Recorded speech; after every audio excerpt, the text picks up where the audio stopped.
นี่คือบรรยากาศของชนบททางฝั่งลาวเนาะพี่น้องนี่ทางฝั่งนั้นที่เป็นเขียวๆก็เป็นหน้าแซงนะพี่น้องหน้าแซงโดยใส่น้ำจากแม่น้ำโขงนะพี่น้องสูบขึ้นมาแล้วก็มาเฮ็ดหน้าปังหน้าแซงกันเนาะทางฝั่งไทยก็จะเอิ้นว่าหน้าปังถนนในหมู่บ้านพี่น้องก็ยังเป็นทางดินแดงอยู่เนาะเนี่ยอันนี้ก็เป็นบ้านผมเองเนาะแขวงจำปาสักเมืองโขงพี่น้องสบายดีสวัสดีครับตอนนี้ก็ได้มาบ้านเนาะ บ่ได้เจอเฮิงล่ะพี่น้องบ่ได้ลงคลิปเฮิงล่ะเมื่อนี้ก็ได้กลับจากกรุงเทพพวกมาฮอดบ้านตอนนี้ประมาณ3 โมงสิเข้า4 โมงแล้วแดดร้อนพี่น้องอยู่บ้านเนี่ยบ่ได้ลงคลิปเฮิงแล้วเนาะกับทักทายสบายดีเพื่อนๆพี่ๆเด้อพี่น้องเข้ามาเห็นคลิปก็ฝากคอมเมนต์ทักทายกันเข้ามาได้เนาะตอนนี้อยู่บ้านเจ้าของกลับมาฮอดบ้าน4 โมงออกรถออกตั้งแต่บ่าย2วันรถออก4 โมงมาฮอดต่อเขตประมาณตี 3มาฮอดบ้านเจ้าของเองพอดี3-4 โมงเลยบ่ทันได้ข้ามไปอันนี้คือบ้านฝั่งเลยพี่น้องอันนี้คืออีกฝั่งนึงแต่อีกฝั่งนึงอาจสิเป็นดอนเนาะนี่พี่น้องทางฝั่งนั้นก็สิเป็นบ้านผมเองเนาะบ้านผมเองอยู่ฝั่งพูนโดยที่ข้ามไปเนี่ยก็ต้องใส่บักใส่เรือแพลำนี้เนาะส่วนลำนั้นกำลังข้ามมาการข้ามไปก็ต้องใส่เรือแบบนี้เนาะข้ามไปข้ามมาบ้านอยู่กลางดอนนี่ก็เป็นแม่น้ำโขงทั้งนั้นก็เป็นดอนทั้งฝั่งเมืองน่ะก็มีแม่น้ำโขงอยู่แล้วพี่น้องติดกับเขมรเลยแต่ไปทางนั้นติดกับเขมรเลยเดี๋ยวผมจะพานั่งแพนั่งเรือเบิ่งเนาะ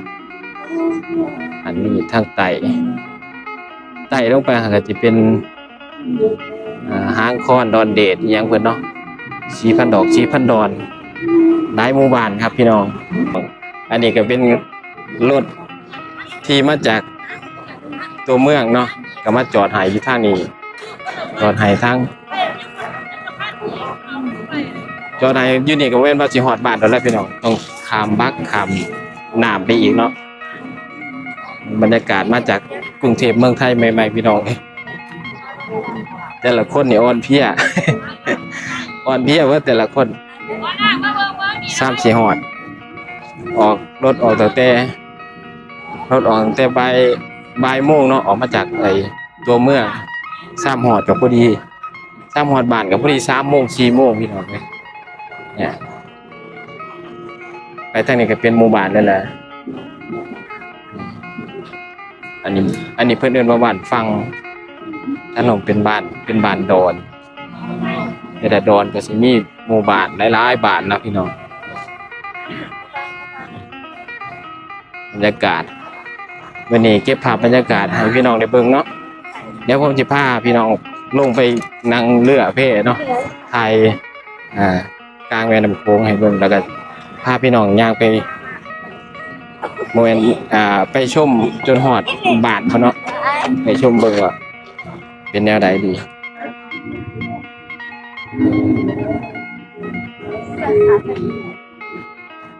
เสื้อเพื่อนเบิดนะ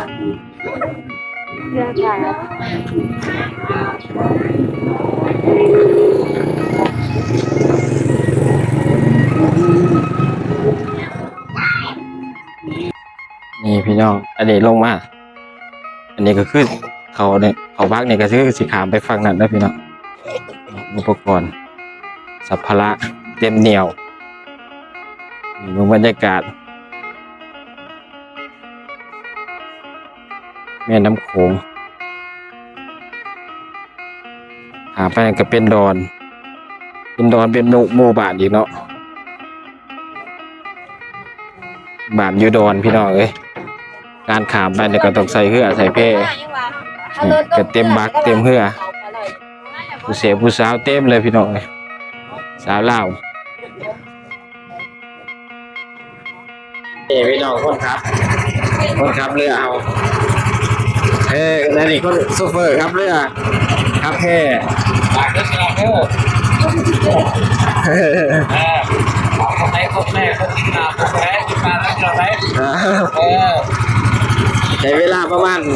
15 นาทีเนาะพี่น้องถามไปฟังกันมาจากอีกฝั่งหนึ่งฝั่งนี้ที่เป็นบ้านฟังส่วนอีกฝั่งนี้ก็จะเป็นไอ้บ้านดอนเนาะใช้เวลานั่งเรือแพไปนี่ถามไปประมาณ15 นาทีมันก็บ่กว้างปานใดเนาะแต่ว่าเรือบ่ค่อยเล่นไว้แบบนั้นก็ได้แบบใช้เวลาจังหน่อยหลังจากผ่านไป15 นาทีเนาะก็ใกล้จะถึงฝั่งแล้วอันนี้ก็คือฝั่งดอนฝั่งเป็นบาดดอนพี่น้องนี่มาหอดแล้วคนมารอรับนะลงมาเอาของเต็มเรือเลยมาจากฝั่งนะพี่น้องประมาณ15 นาทีเนาะถึงฝั่งนี่หมู่บ้านก็จะมีแต่ต้นมะพร้าวพี่น้อง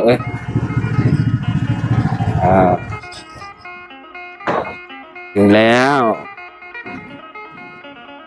มีคนมารอรับแล้ว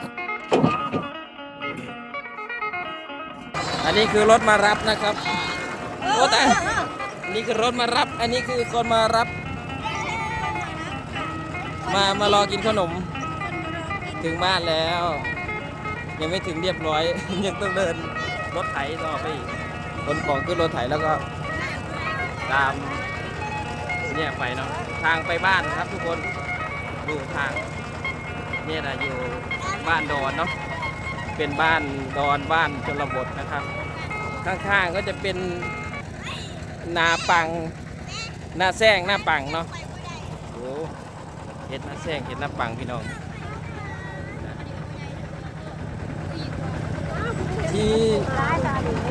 ขี่รถไปนี่ขี่รถไถไปหาเพื่อนนี่ก็สิประมาณ15 นาทีพี่น้องไกลขึ้นกันโอเคครับทุกคนสำหรับคลิปนี้ก็ฝากไว้สักนี้นะครับเนาะ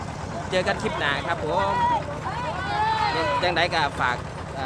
คอมเมนต์ทักทายกันเด้อครับสำหรับคลิปนี้ไปแล้วครับสวัสดีครับบรรยากาศบ้านๆเนี่ย